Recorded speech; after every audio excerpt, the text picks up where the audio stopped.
stuck into STL containers, there's not an exceptional amount to talk about here tonight because we kind of touched on it a little bit and it's pretty self-explanatory. But the STL template library. So STL standard template library is it's a huge part of C++.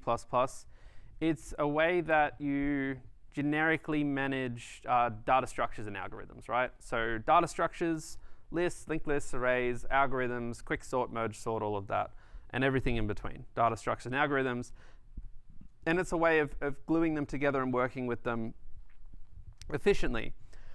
The cool thing about STL, which will be an abstract idea until we unpack it a bit more, is that the way they're set up is that the containers, like arrays and linked lists and things, are designed such that any algorithm, like quicksort or search, can operate on it without understanding the implementation details of the structure. It's like an ADT, it's an abstraction, whatever. And similarly, algorithms can work with containers without understanding each other, and they have this concept called iterators that glue it all together. The reason this is cool is because what it means is that you can make one vector object, and then whether you want to apply a search to it or a sort to it, or like 3 types of sort or 3 types of searches, all of those can just work on the same vector. And because they never have to know about how the vector works, you don't have to go and create all these different edge cases. You'll see this idea pretty commonly in, did anyone here do 6080? Just as a show of hands. Okay, like a third of people. You'll see this pretty commonly in software where you move from like a multiplicative model to like something more additive. And what I mean by that is that when you have design patterns where they're kind of multiplicative, what that means is like as you have, say, you know, container 1, container 2, container 3, call it, you know, vector, array, linked lists, and then over here you have algorithm 1 like merge sort, number 2 might be quicksort, number 3 might be binary search. What happens is naturally if you want them all to work together, because the vector needs to understand the merge sort, you need to figure out that pattern. And then because this one needs to understand that one, right? So every time you go and add a new algorithm, you have to teach it how to work with a vector. Similarly, you know, each one has to understand how to work with an array, and then each one has to understand how to work with a linked list. And then when you come along and you add like a new data structure algorithm, it kind of expands out quite, you know, non-linearly into complexity. Yeah. Yeah, polymorphism would be a way of working with it for sure. And the way that we kind of want things to work all the time is that every time we add a new thing, we ideally just want it to be like one new connection. And how it works with STL, and again, I don't like talking abstract because I don't learn abstractly. Like if someone said this to me right now, I'd be like, dude, you're just throwing boxes on the screen. Is like we have this concept of an iterator, and an iterator is the glue that helps understand both containers and algorithms. And what the iterator means is that every time we add a new algorithm or container, we only have to teach the container how to work with the iterator. And because the iterator is a way to abstract both the container and the algorithm, that means that all of these algorithms we have to date can suddenly work with the new container without all the algorithms having to understand it. So for the conceptual learners, that might be interesting. For the practical learners like me, let's just do some stuff instead. This lecture is pretty heavily focused on containers. So this is an array. Now, the array type in C++ is very similar to the C-style array in the sense that once it's allocated, it can only be that big. You know, like once an array is allocated in C, it's like that large. If you want a big array, you have to go and create a new one. You create it by saying, I'd like a standard array. You give it the type and you give it the size. It needs a size because, as I said, it's not dynamic. The standard array of ages is that. If you're paying attention, that's also actually not good C++ style there because we're not using auto on the left-hand side. How would we rewrite that? To use auto on the left-hand side? Yeah, so kind of random pop quiz, but it's like that's kind of the bad way to write it. We'd probably rewrite it like this. Like that, you know. That's like based on the best practices guide.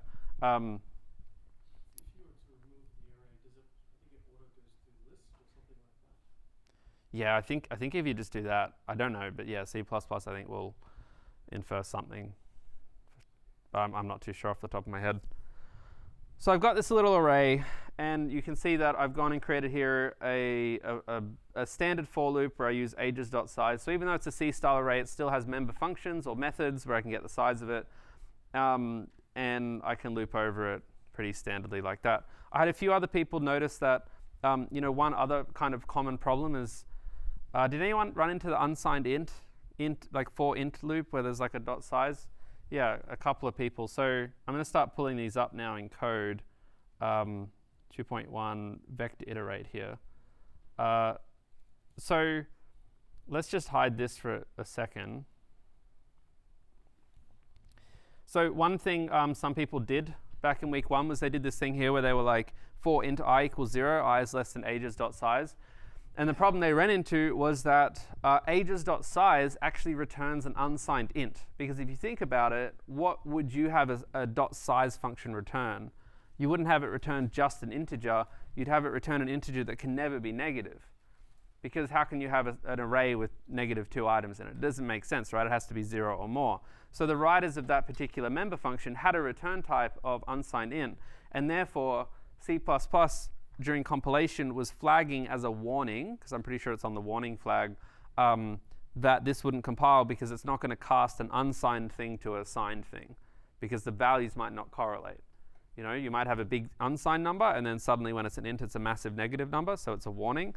So the way around that was to either mark it as unsigned int, or even better, to use auto in that instance. And that's one of the powerful things about auto, is you don't have to school yourself constantly on what the really specific type is of a member function. It's a number of some sort, some kind of integer-like thing, and that should be good. And obviously smarter editors like VS Code or C-line and other things will just tell you the type anyway if you put your mouse over it. So we got that really basic file there. Let's go and compile it.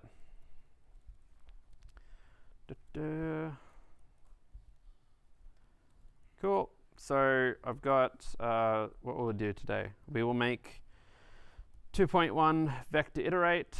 I don't know why this is called vector iterate. It's a weird file name. Oh, we've already compiled it before. Or I have to go in the build folder.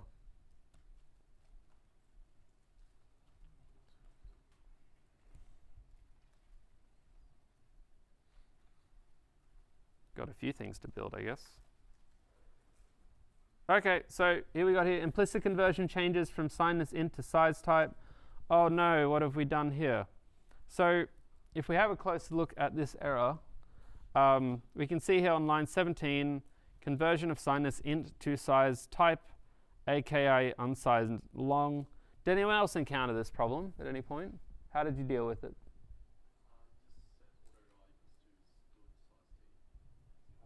You said, what did you do? You said auto I equals stood size t.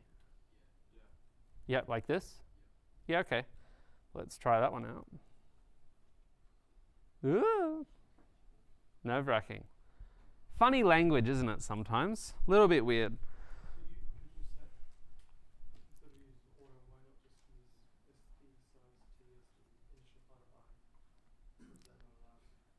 Like this. You could do that. That's actually valid, but that it would compile, but it wouldn't follow the auto on the left style best practice, if that makes sense. We've only done that from 0, so it would be like auto of that, always follow that from now on. Yes, yeah. Both would do the exact same thing in reality. What's the best practice? To have auto on the left.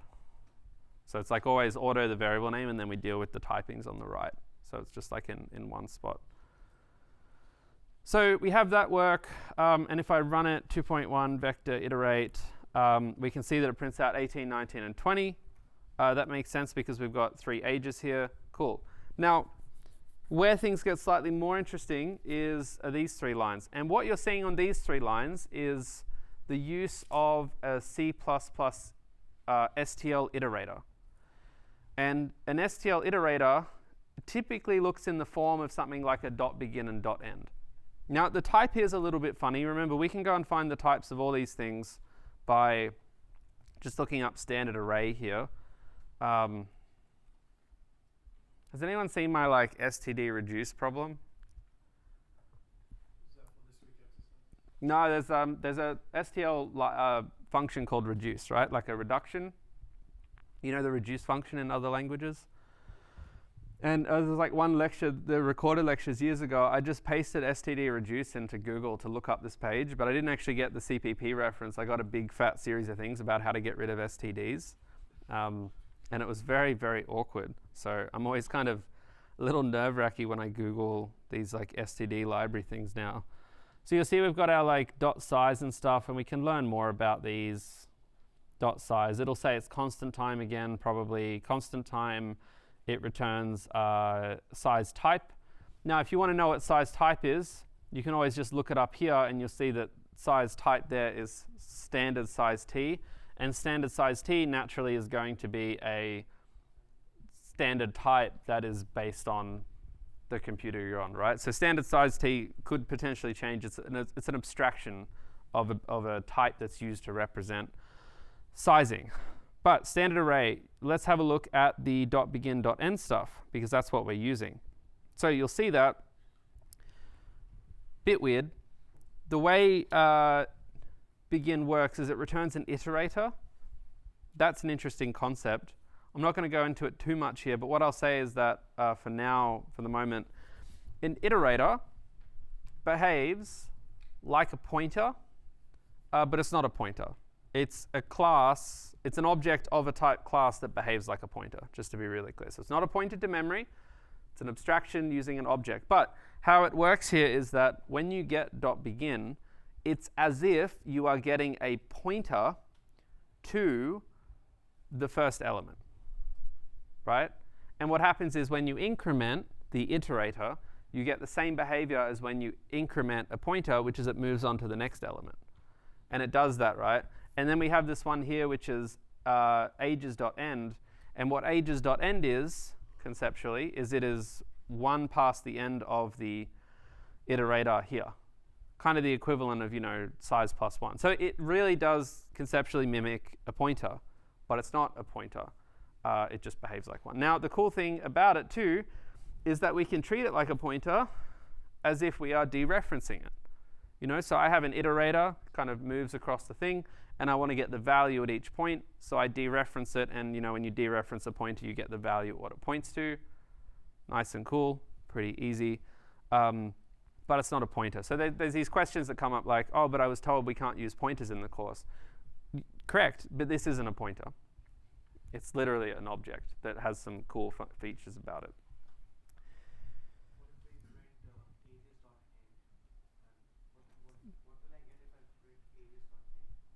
Let's try it out. I don't know. I don't keep that off the top of my head. I have an idea, but let's try it. Let's print them. Let's print them both out. Sometimes it might not even work. We might even get like a there's no two-string equivalent of it. Yeah, it could be a memory address. It could also say I have no idea how to print that. Now we've got memory addresses. There you go. So pretty intuitive in this case. If we kind of pay attention to what those memory addresses are, what happens after 9.8? I guess you get.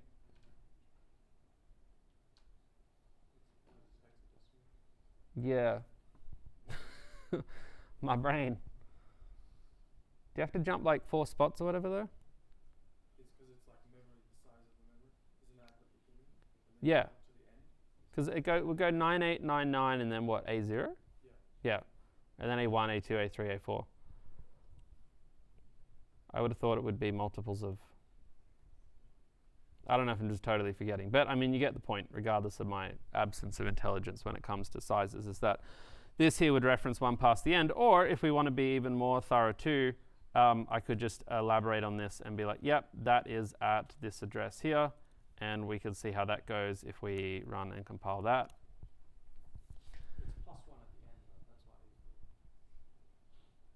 Oh, I totally forgot about 9A, 9B, 9C. That's very silly of me. Yes, I mean, because I was like, it's 4 bytes, right? Like an int's 4 bytes. So it's got to jump 4 bytes worth of space each time. So that's our first one.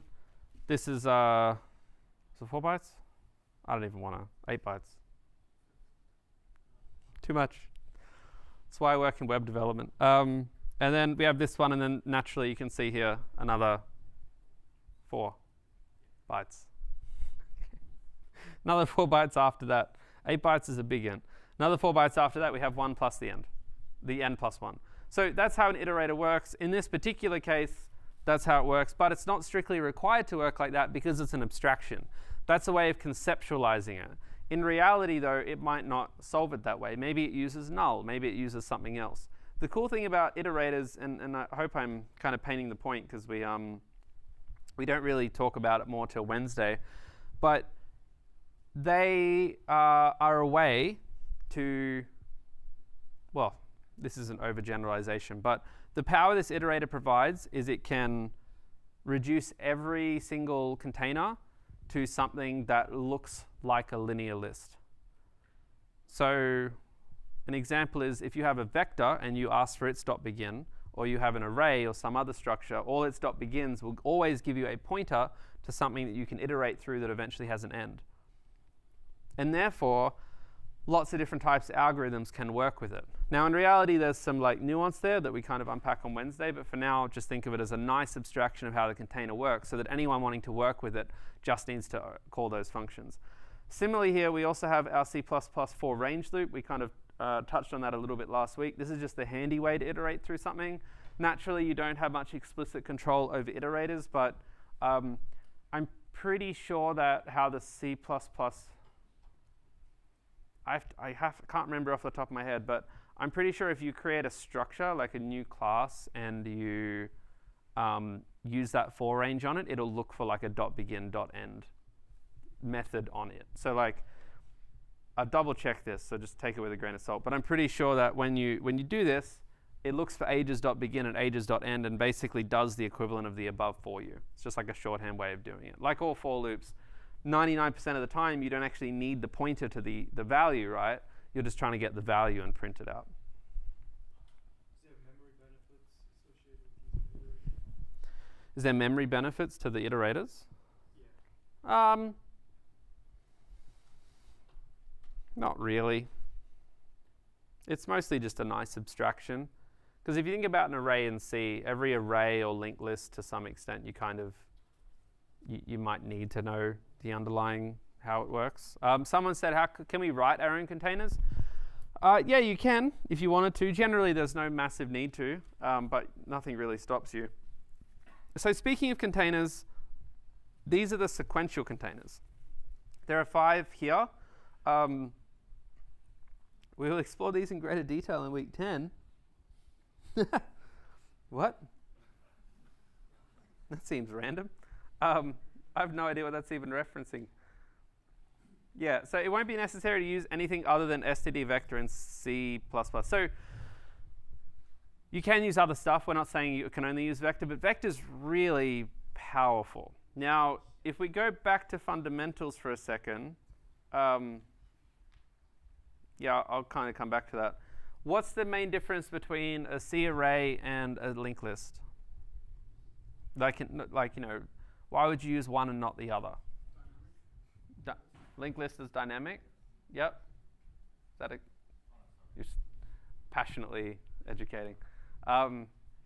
Dynamic, linked lists are dynamic. What else? Why would you use an array then? Yeah, okay, it's contiguous, so it's very easy to look things up. You can also get direct access, yeah? Access to the array, yeah, so you got random access, so really quick. So, you know, there's that general, linked lists are quite cheap to modify, arrays are really quick to look up. You know, it's like your loose one. But vector's still very powerful just because it does a lot of, it does a lot of stuff very efficiently. And again, I don't store all this information off the top of my head, but I'm pretty sure with a vector, because this is kind of meant to be talking about containers, but the way a vector works, I think, is that it doubles in size every time you expand beyond its limits, right? So if you have a vector, like if you create a vector in C++ where you say, I'm going to have one or 2 items in it, right? There's your vector. And then you come along and you say, you know, v.pushback 3, v.pushback 4, when it first does this, it might allocate 2 bytes of memory. When you push back 3, on this line, what it has to do here is it has to create more memory, right? Because in this case, we only had like 2 bytes plus the meta. Well, here we need now going to go to 4 bytes plus the meta, like that. And then this is fine. There's no cost to doing that modification there. But when I go and add 5, now it goes to 8 bytes plus the meta. And then the next like 1, 2, 3 don't require any modifications. You know what I mean? So we keep doubling in size. And what's really interesting about that is if we go and have a look at the pushback function here, yeah, you can get as big as it wants. Yeah, exactly. I don't know if there's a limit to it, but I like talking about this because the complexity, amortized constant. Amortized constant. Who wants to have a stab at explaining that one?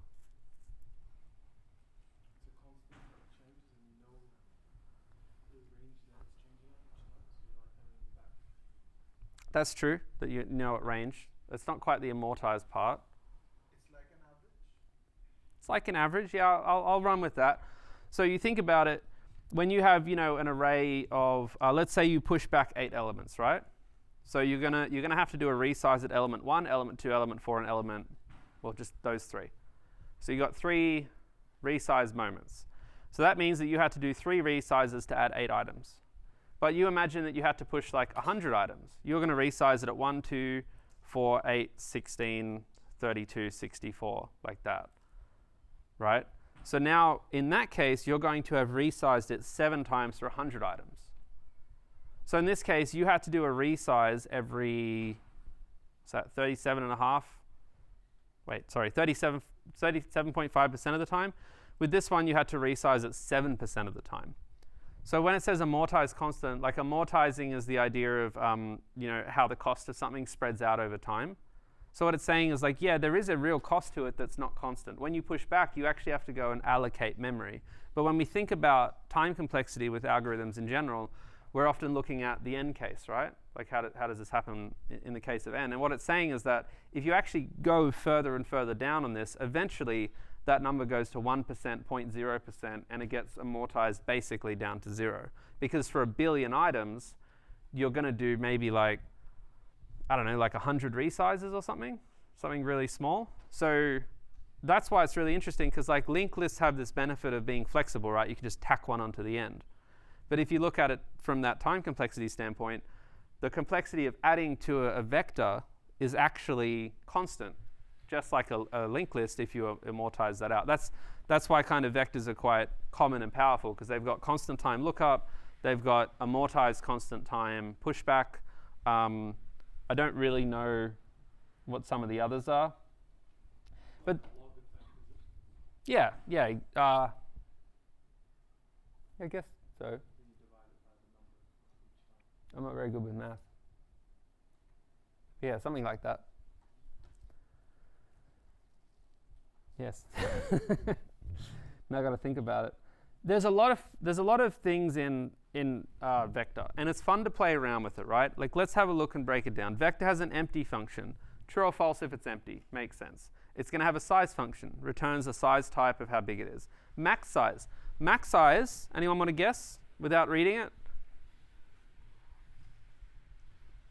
Yeah.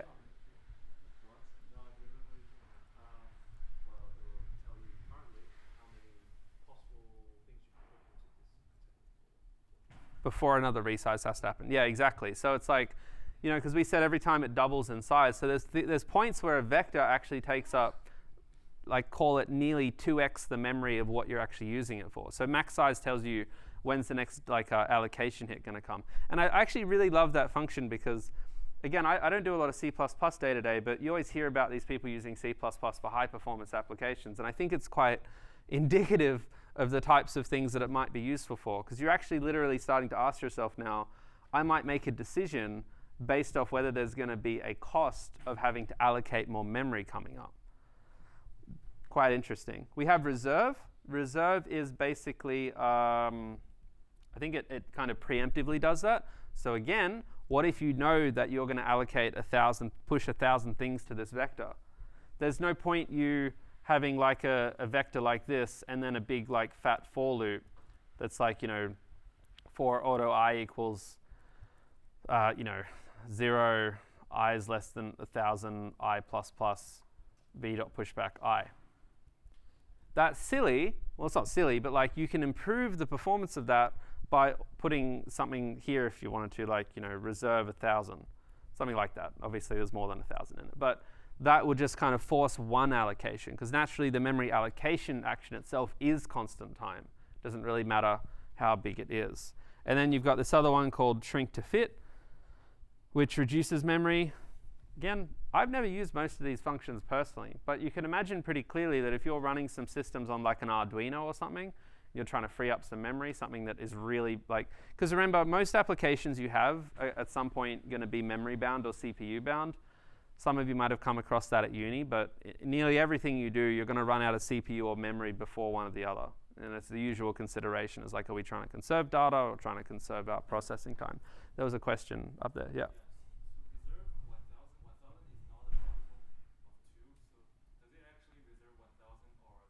I don't know. It's a great point. That's a really great point. Seems to be okay. I wouldn't be surprised though if you were right, because that would make sense. But I guess you could also like make a vector with 3 items and it probably starts at 3 too. So then it might just go to 6. But I'm making some assumptions here about how it expands too, which we could probably find by looking at pushback, because they probably have some notes in it here. Yeah, okay. If after the operation the new size is greater than the old capacity, a reallocation takes place in which all iterators and references are invalidated. I mean, that doesn't really tell you much about, what would you call it? The doubling process. Yeah. But this is actually also really interesting. We'll talk about this again on Wednesday, but there's more to unpack with iterators, as is referenced there. Now, just coming back to this for a sec. Our 5 key data structures, standard array, we've talked about it a bit. Vector, we get it. It's a dynamically sized array. That has a lot of benefits. DQ is a double-end queue. That means that you can, well, let's have a look at it. You can kind of push to the front and push to the back and pop from the front and pop from the back. So you'll see here we've got push front, push back, pop front, pop back. You can resize it, erase it, but there's no random access to that one. Yeah.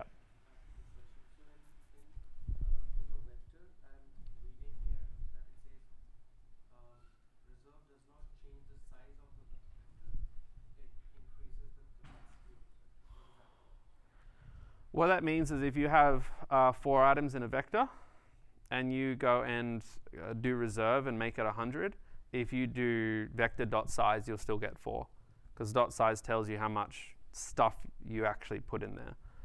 It's like the difference, between getting, one of those stupid IKEA cupboard things that are like 4x4. Does anyone know what it's, thinking about these things? I used to own one and then I realized they were, these things? Anyone got these at home? No one?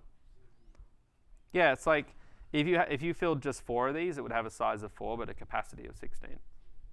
Then you've got more space you can put things in before you have to go and buy another one of these at IKEA, which naturally has a cost to it. You've got to go to bloody IKEA. Cool. So DQ, double-ended queue. There's obviously others here. Like I'm pretty sure there's a standard queue, forward list and list. So standard list is a doubly linked list. Doubly linked list means you've got things in both directions. So you can iterate from the start to the end and the end to the start, and just a singly linked list as well. But you can play around with them if you want. But again, vector's pretty much universal for everything. Because to use the others, you'd really need like a really specific use case, Like a doubly linked list would be, or a linked list would be really helpful in a scenario where like you are adding to things really sporadically in random locations, and reading from it very infrequently, and then you're going to see some performance gains. But if I also have a look at vector, just trying to see.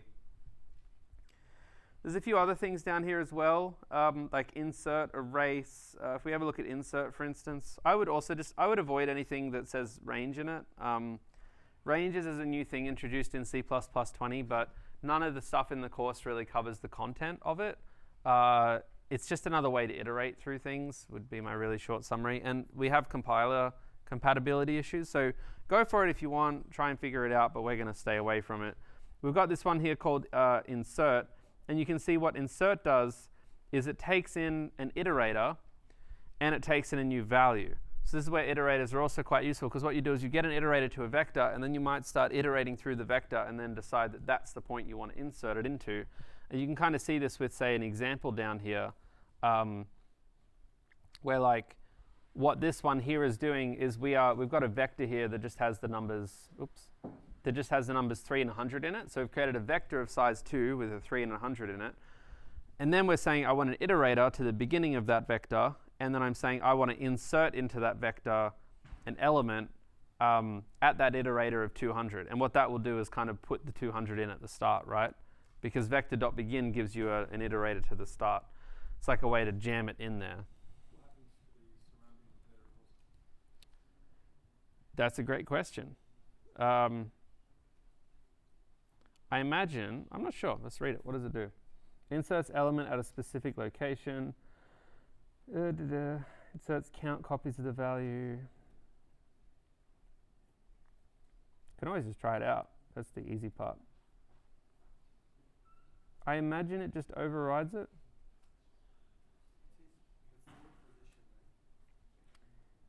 Yeah. Inserts copies of the value before position. Blah blah blah. Yeah, I mean, maybe we'll just try that out when we play with some things in a bit. All right, so big kind of ramblies.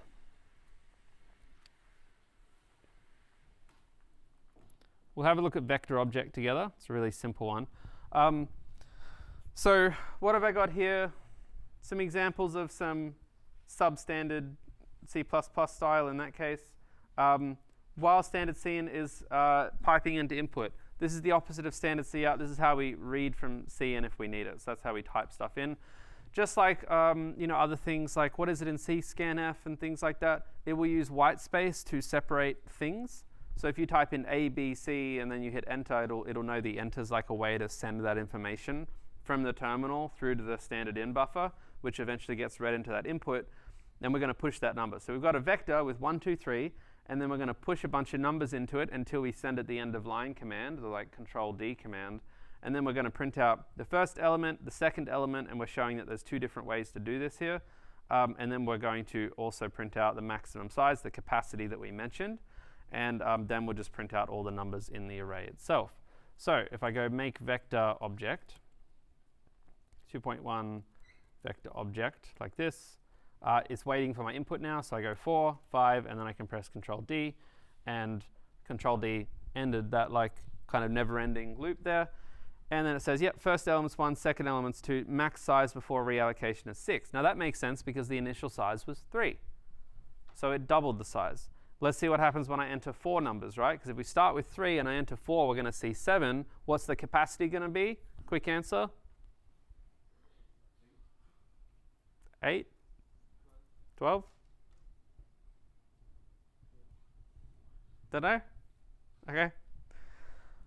1, 2, 3, 4, 12, right? Because we went 3 and to 6 to 12. But we only have 7 elements in there. So size of 7, capacity of 12 in that particular case. Is it white space there or just any non-int value? In terms of what we read in? Yeah. It's a great question. Let's try it out. Hayden. Yep, it just ignored me. So yeah, I imagine in that case what's happening. I mean, that's a good point. So by doing it like this, while standard Cin streams into the variable, we're simply going to be iterating forever until this particular operation returns false. Because remember, every operation in C++ returns some kind of truthiness. So like even though we often do things like we say if A equals B, we understand that A equals B is a, has some truthiness to it. But other things like A equals B, that also has some truthiness to it, but that'll kind of always return true. right? Because you assign a variable. So when we do things like standard cin to input, this itself is an operation that will return a true or a false, and in this case it returns false if it failed to read anything in from the stream. So that's a great point. I thought it was pretty common for things to return 0 on success and then return like something else on here. Yeah, I think it's one of those like annoying things is like a lot of shells like that. So programs will treat anything 0-like as falsy and anything non-0-like as truthy. But like shell and scripting will treat anything as 0 as successful and anything non-0 as error. Just bloody annoying. Yeah, it's very annoying. Also, just a quick tidbit for those who are wondering about the make thing. Remember, every shell command you run like this, if you echo that at the end of it, $question mark. Has anyone learned that in 2041? Yeah, not going that deep. Yeah, exactly that kind of stuff. That's like every command returns a to the point there like a success or not, and 0 means success. So if I put a compiler error here just by writing Hayden, and then I ran it again, you'll see if I run that I get a 2. Don't know what the 2 is, doesn't matter, but it's a non-0. So when we talked about those pipelines before, the pipelines are literally just reading in that kind of response that we got from the make command. That's how it knows, just if anyone was curious, I guess. So sequential containers, cool. I had another point I wanted to make with these, but it has escaped me at the moment. But there's a lot of other stuff you can look into. Are we fine to keep going and get out here 10 minutes earlier, or do you want to break now? Hands up for break. Hands up for no break. Oh, I'm sorry, guys. Stay strong.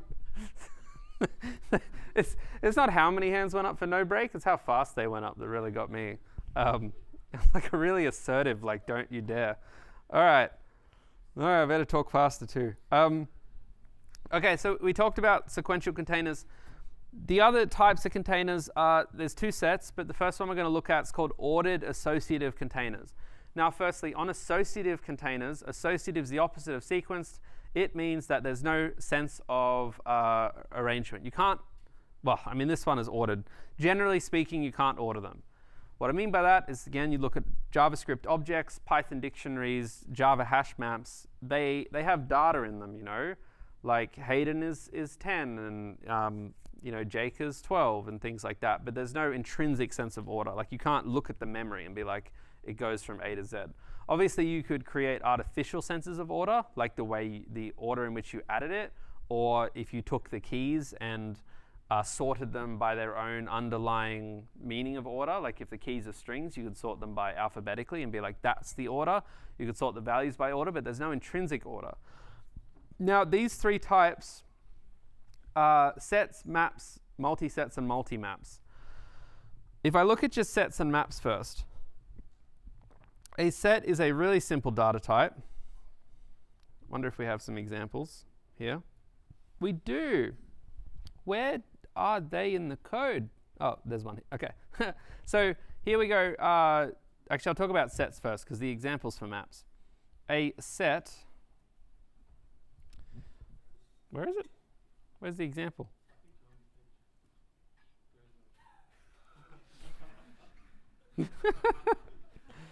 That's rude. All right. That's pretty funny. Set. It's not really complicated. It's basically a way, like, most of the time a set's going to be used to keep track of whether something, like a scene list, like have I seen this thing before? So here I create a set of characters, and then as I see characters, I add G, F, and G. Because remember, with a set, you can't add something twice. That's like a key part of the set. So if I go G, F, G, and then I print this set out, we are going to naturally get oh, what? Oh, nearly got me. We're just going to get F and G. So sets can only contain one thing. Really simple for tracking things. A multi-set is going to be when, as it kind of described, you can have a collection of keys. Beautiful. So with multisets, you can just have many, many keys. I haven't really personally seen a good example of like where I would use a multiset. I don't know if anyone here has a particular example. So for me, they're a little bit more kind of theoretical, because I look at a lot of this code and I'm like, I can't really figure out exactly why I'd use it. But the point is that, yeah, you store multiple types here. Now what they're doing here is a little bit interesting, and is actually quite, I guess, like advanced, because they're actually storing things. Sorry to keep scrolling like crazy. They're storing things here in a way where like they're storing an int and then the greater of that int, and the greater is like yeah, that gets into like week 8 content, I guess. So super weird. But the point is you could store ints and chars in there if you want to. Maybe it's a good thing. Like here's a good example. Maybe you're storing you know, people's ages and names. You know, there's only one Hayden who's age 5, but you might have many Haydens and many people who are age 5. But the age and the name combination is the unique part of it. So that could be the value of those sets there. And then in terms of maps, maps are a little closer to what you'd expect with hash maps. That's also going to give me, oh, there we go. Does it matter that we have I have an example? Yeah.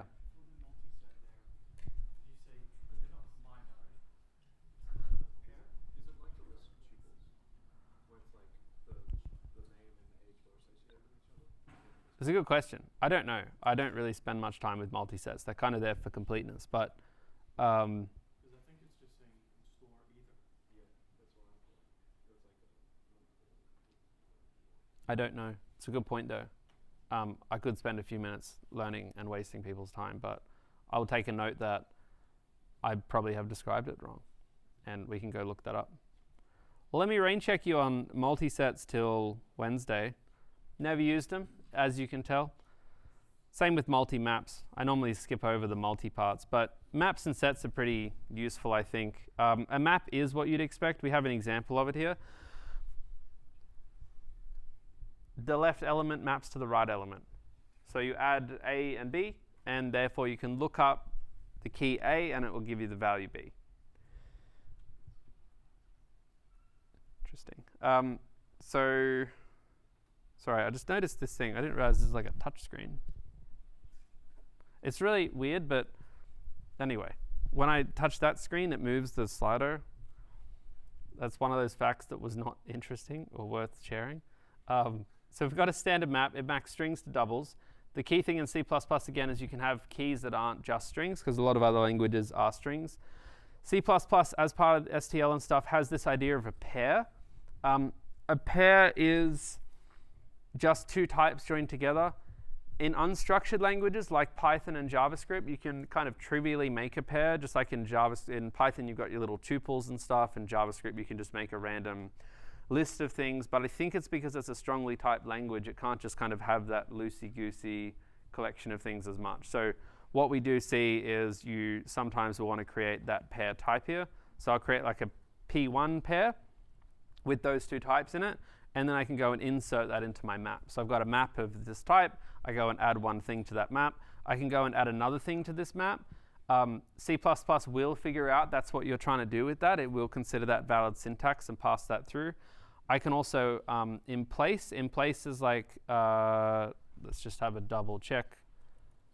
In place kind of just means like, this also gets into the slightly more nuanced part of C++, because with insert, I'm pretty sure what actually happens here is that it actually takes this and constructs it into a pair, and then it goes and copies that pair into the map.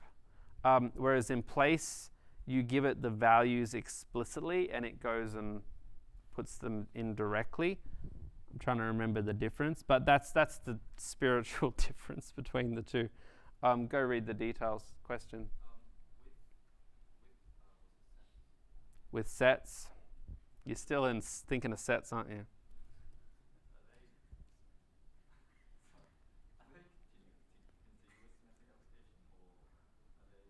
It's a good question. We'll actually come back to that very shortly, but it's a good question. So you can see with maps, you have lots of pretty similar stuff. But you will notice there's no pushback or anything because there is no sense of order generally.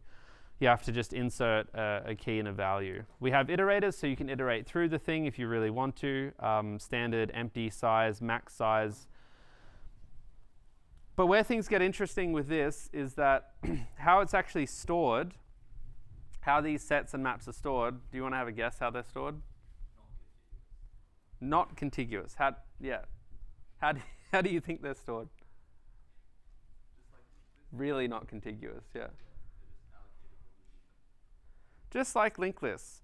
Now, I'm pretty sure how they're stored. Does anyone know how this? I'm like 99% sure. Yeah. Who said tree? Cool, tree. How do you know they're stored as a tree? Yeah. So sets and I think maps too. I think they're both stored as trees. How maps are stored, like when we say trees, it's like, standard tree where they try and have a balanced tree and stuff.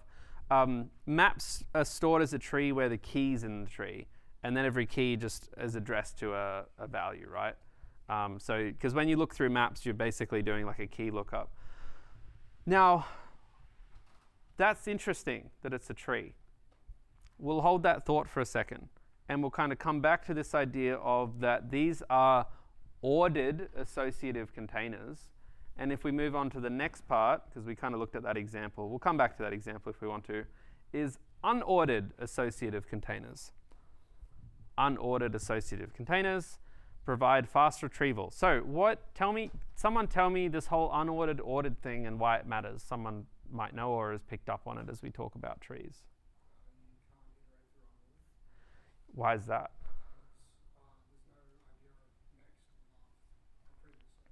Yeah, so you can't iterate through unordered because there's no idea of next or previous. I think that's getting pretty close for sure. Yep.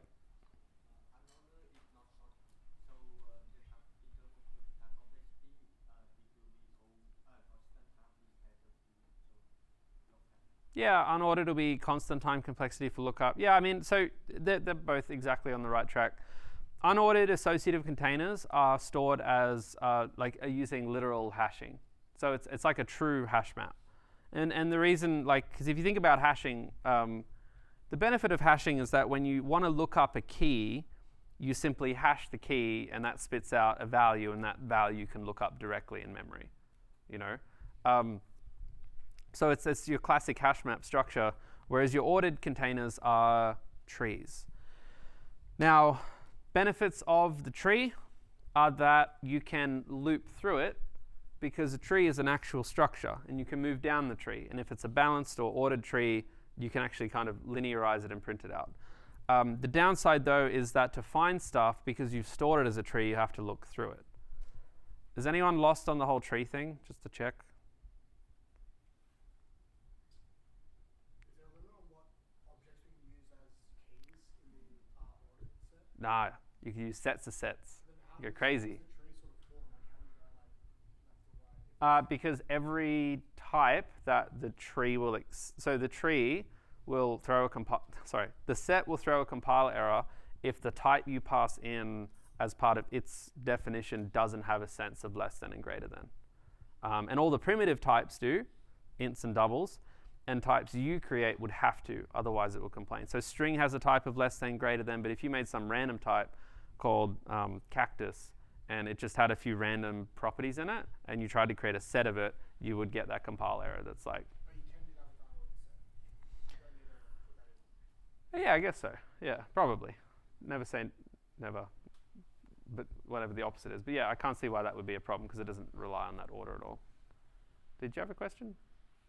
Or all good, easy. So your ordered sets are literal hash maps. Benefit of that is that instant lookup. Constant time lookup based on a key. So you can store A to B correlations, and if you have A, you can always get the value of B in constant time. But you can never print these out because it's not really clear where these things are, and there's no real order to them because they're kind of funny hash maps. So sets, everything's pretty log-in-ish though, I'm pretty sure. So if we kind of start looking at maps, so let's just compare map and unordered map so I don't jump around too much. On unordered sets, correct, yeah. So the ordering is a way of kind of looking through it. Because here, for instance, here you go, like find. Find's a good example. So find's a function on map. So you can do map.find, and you can pass in a key that you want to look for. And what it will do is it will traverse the tree, right? So standard tree, it starts at a node. Is that it? Yes or no? If it's no, then it goes in the direction that's headed. And you can see here, logarithmic in the size of the container. So the container, you can kind of, I don't actually know how the tree is stored, but I imagine like many things, I don't know if it's stored as like some kind of list structure or array structure, usually list structures, but you can store it as either, right? Like a bunch of you have seen how you can store trees as arrays if you want to, by like, that's really complicated. It's probably a list, I would guess. And yeah, logarithmic makes sense. So that's to find stuff. To insert stuff is probably worst case logarithmic as well. Or is it the height of the tree? Yeah, okay, so here you go. There's a whole bunch of things here. This is where things get complicated, because when I look at complexity, 1 to 3 here is in reference to the 3 types of insert, because there's many types of insert. So it's saying for 1, 2, and 3 here is when you insert the value. Now, this is talking about const references. This is R values and some other stuff we get to later. But it's basically saying if you just insert a value, it is logarithmic in the size of the container. Makes sense. It's got to search through the container to figure out the right spot. And then we have these ones here where you insert it at a particular position.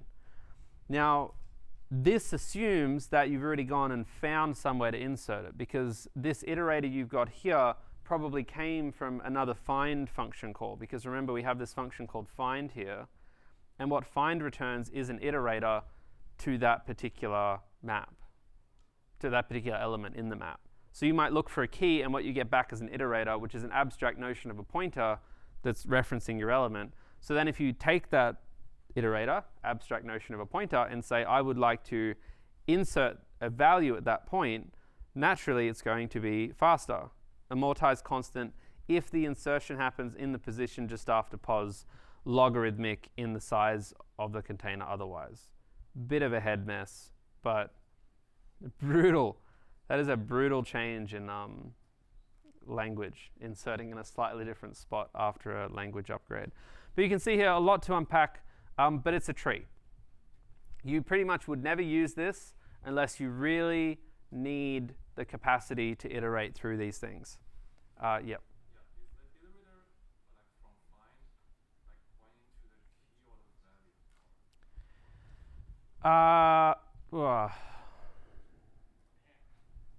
value?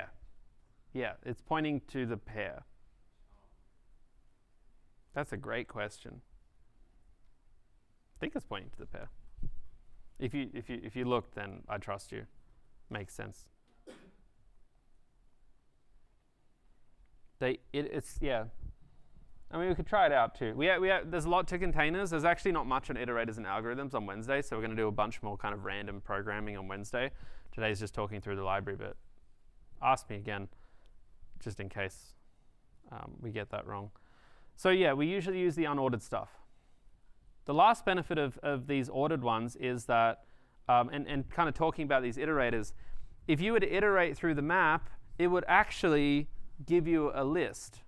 This is again the benefit of these abstractions, is that whether you have a vector or a linked list or a map, which is basically a tree, you are able to get a linearized abstraction of the entire data structure. This kind of comes back to, again, what we'll talk about on Wednesday, which is that algorithms can work on, like, now you think about an algorithm, right? It might be able to search through a list. It might be able to search through a map. It doesn't need to understand each individual structure. But yes, unordered maps, really fast. That's why we'd use them for the assignment, why you'd use them most of the time. Yeah, question? For unordered sets and unordered maps, yep. is the data you put in exactly hashable, or how's the hash? That's a great question. Does the data that I put into an unordered map or an unordered set have to be hashable? Yes. You can kind of infer that here. It's a bit hard to read. I acknowledge that there's a lot of cruff with C++ that's like just kind of been thrown at you at the moment. hope you're all slowly figuring it out. Like, that's the nice thing about this course. You know enough to kind of figure a little bit out as you go. What this is saying here is that unordered map is a class, and it is a templated class. We talk about templates in week 8. Templates are just generic types in Java. And what it's saying is that the template takes in 5 types. The first type is a class that's the key class. That's, the thing you want to be hashable. The second one's the class T. That's the type you want, because this could be int or string. That's the type the value's referencing. And then it says here the third type is class hash, which is standard hash of key. Now, if you don't provide that, which we don't in the examples, what it's saying is that the type here of the hash is actually the result of calling standard hash on the key type. I don't fully understand this, how it would work. I couldn't explain it to you, but it kind of makes sense, right? It's basically saying that there has to be a hash function and that it extracts that from your key type. So yeah, if you haven't defined it, or the type you're using hasn't defined it itself, that wouldn't work. Similarly, there has to be an understanding of how 2 things can be equal to one another, for instance. So, but there's no sense of order. Whereas if I compare that to, say, or just map. What about the allocator then? It's a great question. Skipped it because I don't know. Allocators off the. I don't. This is testing my memory.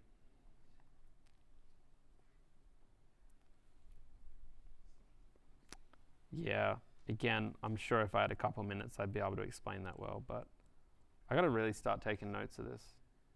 So allocator, what was your question? It was about what's the iterator in a map? Yeah, key or value, and then there was the what's an allocator. So if we look at map and unordered map, you'll see, and this actually starts to make sense because the map doesn't really need to know whether 2 things are equal to each other, and it doesn't really need anything to be hashable. It just needs to be able to compare something. And by comparing something, you simply need to say is A less than B. So I said before, like less than or greater than. That's not even strictly, well, it's implied true because if we know if something's less than something, if it's false, we know it's equal to or greater than. So more specifically, it's like all we need to know for a map is A less than B. From that, we can infer if it's greater or equal to B, and that's enough for us to actually build out the tree. Because that would also imply that if something's equal, it might end up 1 spot to the right in the case of a map. Well, actually, it doesn't even make sense, because in a map, you wouldn't even store the same thing twice, I don't think. Don't think you'd have duplicates. That's my third one now. All right, so unordered maps, unordered sets, they make a lot of sense for assignment 1, right? Because we need something that's fast. Nothing comes anywhere close to like hash lookups as these 2. That's why we use them. You can imagine for the first assignment with word ladder, quick lookups are really important because it's like a time-based assignment. All right, so quick thing on container performance. This is the last slide before we just chat generally for like 10, 15 minutes, so don't get too excited. This is a very small image. But this just gives you a quick sense of some things. Obviously, this is just a couple, and it's just the sequence containers. But vector, lists, and the queues. Remember, the queue is a double-ended queue, and the list is a doubly linked list. But you can see here that vector pretty strong on everything. O1 plus means amortized constant time. But we can see a few things, like vector to insert is n. If it has to iterate through stuff, I guess. To erase is n. Oh, it's probably the rearrangement. I'm assuming based on this that it does actually just shove everything across, probably. Resize, obviously not possible, and equals the same. So you can see pretty clearly here from like the vector that really the main times that just from a quick glance you would not use it are times where you need to start doing a lot of intermodifications. Like, adding and erasing not from the end or something like that. So yeah, that's when you definitely want to look at something like this. But the whole, comparing containers and not being able to do direct lookup for lists is definitely a downer. I'm going to quickly check YouTube questions. There's probably been a whole bunch of stuff in here. Oh, they're just having a wild time, aren't they? All right, so a few questions here. Are there any space complexity constraints for the assignment? No. I mean, don't crash the system, I guess. I don't think we've had anyone. This is what I mean about, like, word ladder is generally a CPU-bound problem. I don't really think we have people run out of memory. They usually just run out of time. Like, you hit 12 seconds before you run out of time. Wasn't there a multi-map for non-unique keys? Probably. For the assignment, it's just a leak code problem called word ladder 2. That's cool. I assume unordered uses hashes for constant lookup. Yep, we kind of touched on that. Stop it. All right. Can you use auto when declaring pairs? I believe so.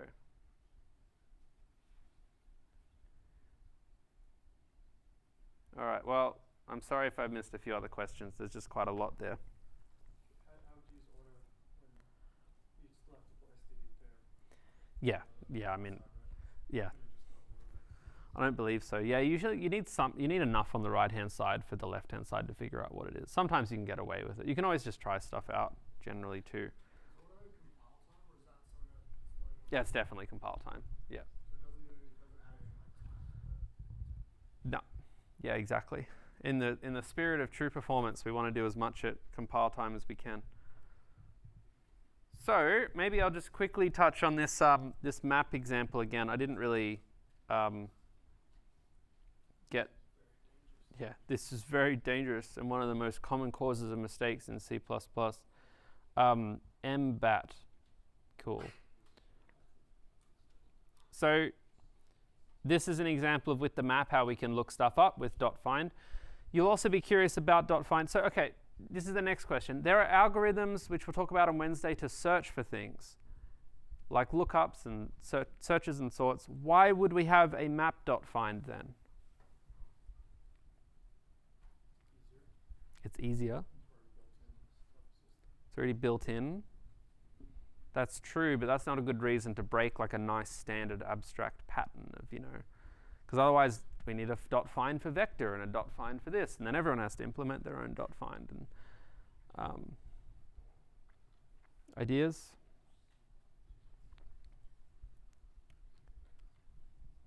So the key thing is if we hunt down the find function, that's the key part there. So the find function, there are limits to the benefits of the nice STL abstractions and genericness, where everything can look up everything and work with everything. And that is that the begin and end functions linearize the abstract notion of a map, right? Because a map's a tree. And .begin, it will move through the tree. You know 2521 or whatever course you did where you had to like iterate through a tree and print things out in order? Like you turn it into a flat list. That's what the begin and end does. Whereas the .find will actually, it's like a little internal function that's like, hey, because I know the structure of the tree, I can do a really quick find. So if you have a tree structure and you really care about performance, you wouldn't use an STL algorithm to look it up. You would use just the .find function here. Now, in terms of this stuff, I've made a lot of references to STL iterators and algorithms, and we will talk about that on Wednesday, though there's not a huge amount to it. We'll mostly spend the time kind of just messing around doing some more programming, because I don't think I've done enough programming today for my liking, because I think it helps you get more comfortable. But what I would say is playing around with vector and unordered set or unordered map, I'm hoping that it gives you a little bit of confidence to get started with the assignment, which also just is motivating me to kind of remind you that when it comes to your assignment, if I'm just being, again, brutally honest for 5 minutes here before we call it a day. Here, I would, if I were you and I was just getting started, I would play around with the main.cpp file, because testing, I see, often scares students, because they have to think about writing good tests and then they put stuff off. It's much easier just to do standard cout stuff and run your code and print it on the terminal, because it can be more digestible. If you want to do tests straight off the bat, go for it.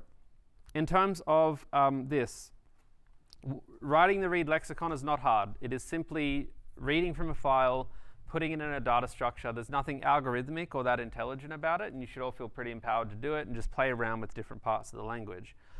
Word ladder generate is hard, but I want to remind you again that the best way to start doing it, said this last Wednesday, is you take your from word and you essentially, breadth first search style, you look for all of the possibilities of what words you can get to from that word with one letter change, maybe a helper function, and then you simply move through that and you just let that program go crazy until it finds a solution, right? Now, a breadth first search on this is going to be like a non-linear algorithm in general. So that's why it gets really complicated for larger numbers. Don't get scared about performance though.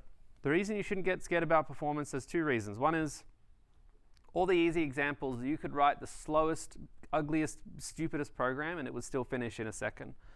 For things like cat to dog, like that would be so quick. Even the most non-referencey anything would happen nearly instantly because your search space is so tiny. So don't feel like you can't start because you don't know the fast way to do it or something like that. The second point is fast code, as a general rule, is buggy code, right? Because every time you try and optimize something, the likelihood that you introduce an error is quite high. So what's actually amazing is if you go and write really stupid code without any like overthinking of anything, just code that makes sense, that you can visually reason with and get confidence that it's producing the right output, and then you've actually written a test generator basically. So you've got your dumb version that you can use to make sure your tests are all right, and then you can go and write your fast version and use your tests to check that. So it's actually generally in your interest not to think too heavily about performance early on for most people. Do you have a question? Okay, easy. Yeah.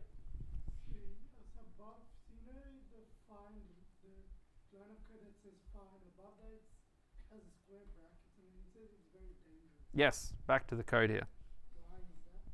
What's a good question? Let's go. What is that? That's the MBAT. Let's go look up the. I wonder if they have it.